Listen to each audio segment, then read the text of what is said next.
Флорида всегда была землей, где человек лишь гость.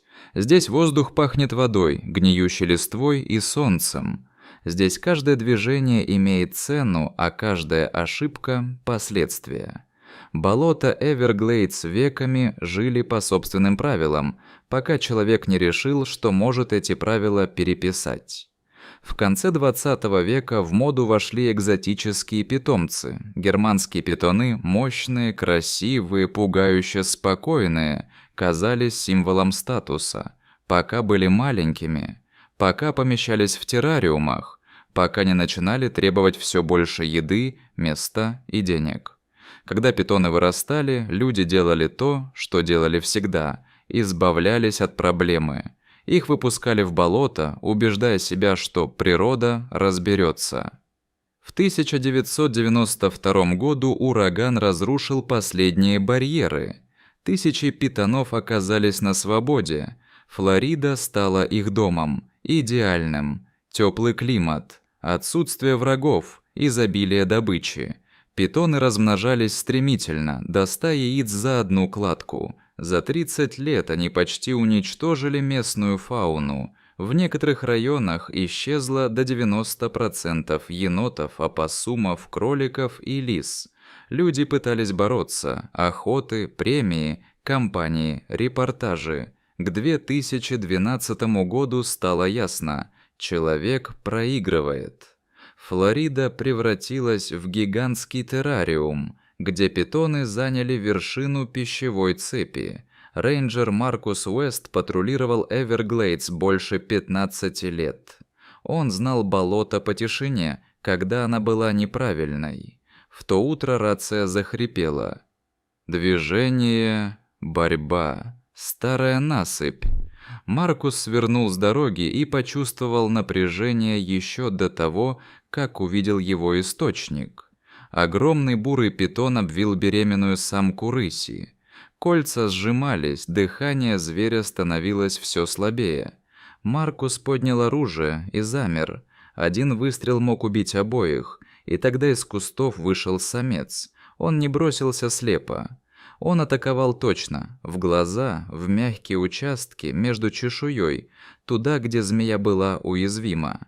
Питон ослабил хватку, самка рухнула в грязь, хватая воздух. Последний удар пришелся в основание черепа. Змея затихла.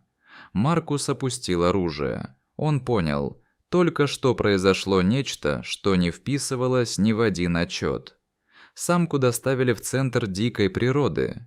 Ветеринар доктор Шелдон молча осматривал ее. Сломанные ребра, внутренние гематомы, преждевременные схватки. Самец не отходил ни на шаг. В операционной доктор Кейт поняла, времени почти нет. Роды длились 6 часов. Самка теряла сознание, возвращалась, кричала почти беззвучно. Родились 3 котят, один не дышал. Доктор Кейт работала руками, забыв о времени. И вдруг писк. Тонкий, но живой. Самка выжила. Она искала котят, вылизывала их, словно ничего не случилось. На следующий день в палату пустили самца. Он не проявил агрессии. Он остался. Он приносил еду, ждал, охранял. Для рыси это было неестественно. Но экстремальная ситуация изменила инстинкты. Когда котята начали ходить, самец принес кусок кожи питона. Он напрягся, принял боевую стойку, ударил лапой о землю. Котята замерли, он повторил. Они запомнили. Они учились бояться правильно. Через 3 месяца семья вернулась в дикую природу. GPS-ошейники, фотоловушки. Доктор Кейт произнесла вслух то, что раньше казалось невозможным. Они будут охотиться на питонов. Самец изучал змей. Он ждал, когда те были медлительны от холода, слепы во время линьки, замедлены после еды. Он убивал не ради пищи, ради безопасности.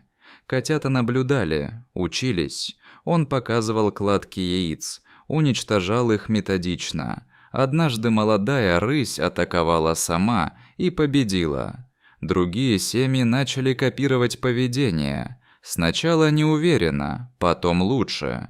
Рыси учились друг у друга на границах территорий. Сообщения о следах когтей на змеиной чешуе и разоренных гнездах питонов становились все чаще. В сентябре 2014 году две семьи объединились против гиганта у старого пруда. Бой длился 2 часа. Финальный удар нанесла та самая самка, когда-то спасенная. К 2020 году статистика росла лавинообразно.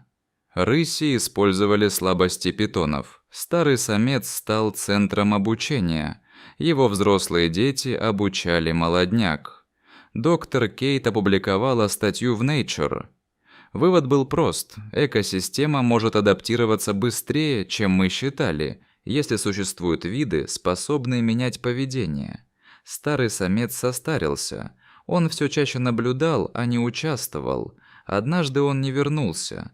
Маркус нашел его у воды, без следов борьбы.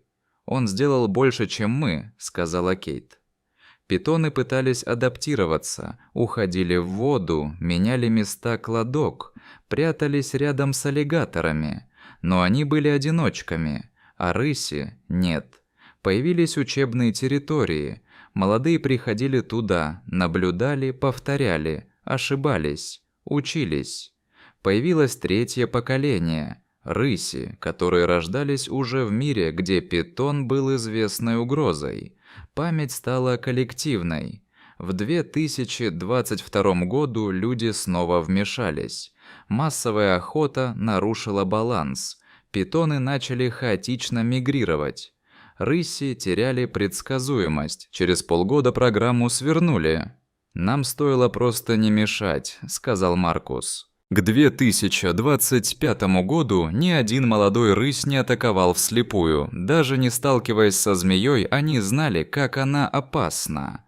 Маркус ушел на пенсию в 2025 году. В последнем отчете он написал: «Я видел, как болота учились быстрее людей».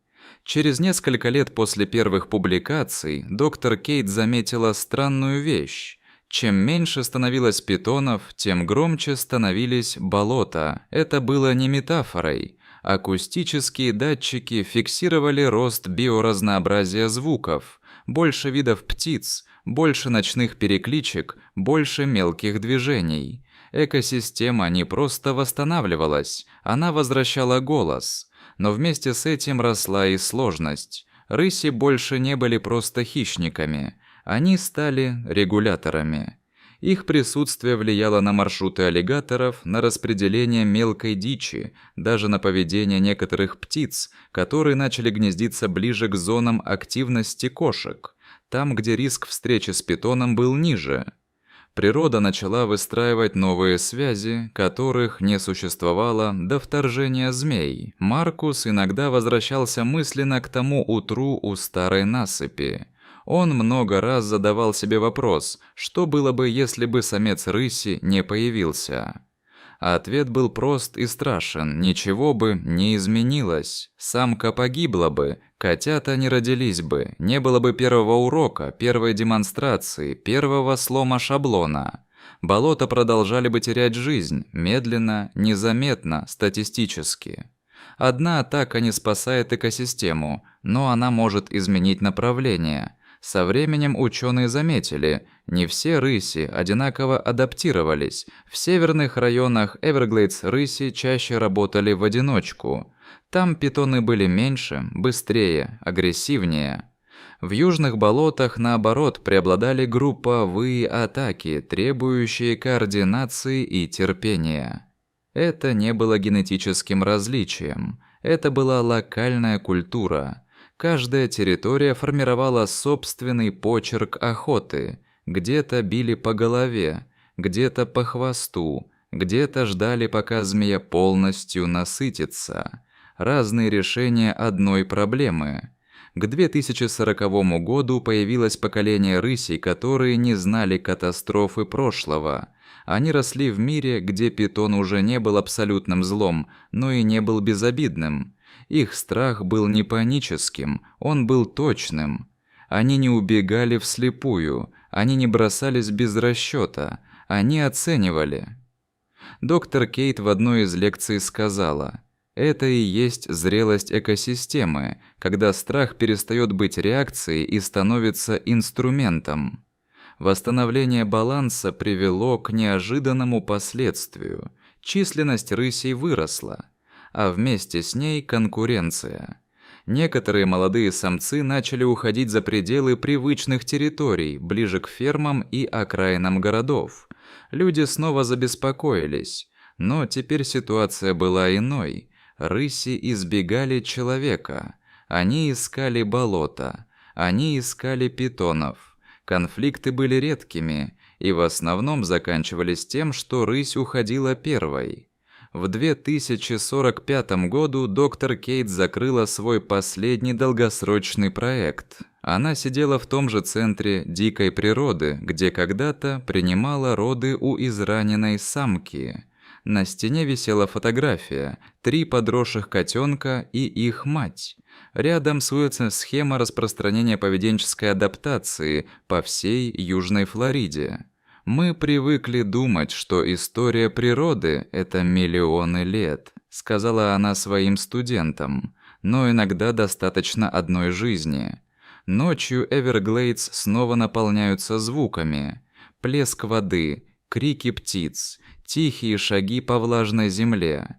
Где-то в камышах рысь замирает, подняв голову. Она чувствует запах змеи. Не страх, задачу. Она не знает имени того самца, с которого все началось. Она не знает истории, но она знает, что делать. И этого достаточно. Питоны не исчезли, но перестали править. Во Флориде снова слышны птицы.